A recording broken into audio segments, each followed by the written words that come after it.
Diane Keaton. You won't believe how someone who lit up screens for decades spent her last moments in quiet, and why that silence defined everything she gave us. Diane Keaton was more than a face in films. She was a gentle revolution. Born the 5th of January 1946 in Los Angeles, she grew up in a house where feelings were tucked away, and appearances came first. That hush shaped her. Instead of breaking her, it taught her to turn silence into art. Ever wonder how someone makes loneliness feel like company? She learned it young and then taught the world.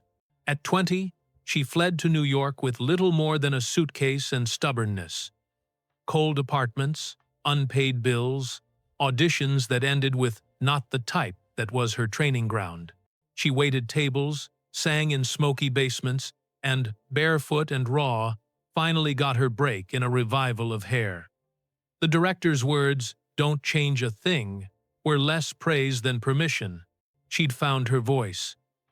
Soon, she stepped into roles that became part of our lives. As Kay Adams in The Godfather, she was a quiet, human counterpoint in a world of power and loss. Then, Annie Hall arrived and changed everything. The awkward laugh, the turtlenecks, the truth laid bare. She won the industry's highest honors, but the moment the trophy glittered in her hands, she still came home to an empty kitchen and asked herself, "Is this what being seen feels like?" Fame didn't fix what was broken inside, it amplified it. The applause grew louder and the private rooms grew quieter. She poured herself into work sometimes until she couldn't give any more, and learned that success could feel like exposure rather than shelter. Still, she kept returning to the craft that saved her, acting as confession, not performance. Her life wasn't only films. There was a long, complicated love story with Al Pacino that threaded through her life like a quiet melody. Beautiful, persistent, and ultimately painful. They shared years, hope, imagined futures. But where she wanted a home, he moved toward a different kind of freedom. That silence, not dramatic, but final, reshaped her. Heartbreak arrived as the slow kind that rearranges your days. Yet, she took the pieces and kept living. Loss came again when her father, a steady, silent presence, died. These private griefs pushed her inward, but they didn't make her small. Instead, she rebuilt herself on her own terms. She adopted 2 children later in life, Dexter and Duke, and found the family she most wanted.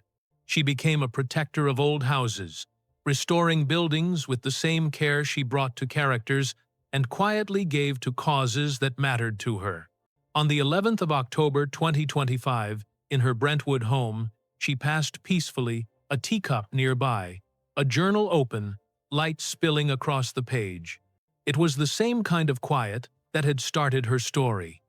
Not empty, but full of everything she had been carrying. Her children chose a private farewell, close to the garden she loved.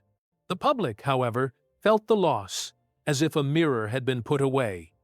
People recognized in her a permission to be imperfect, to be brave and vulnerable at once. So if Diane's work ever made you feel a little less alone, do something small for her memory. Hit like, share this video with someone who needs to see it, and drop a line in the comments about which scene of hers changed how you think about life. If you want more stories like this, subscribe. I'll keep bringing them. Thank you for sitting with me for these few minutes to remember a life that taught us how to be both fragile and fierce.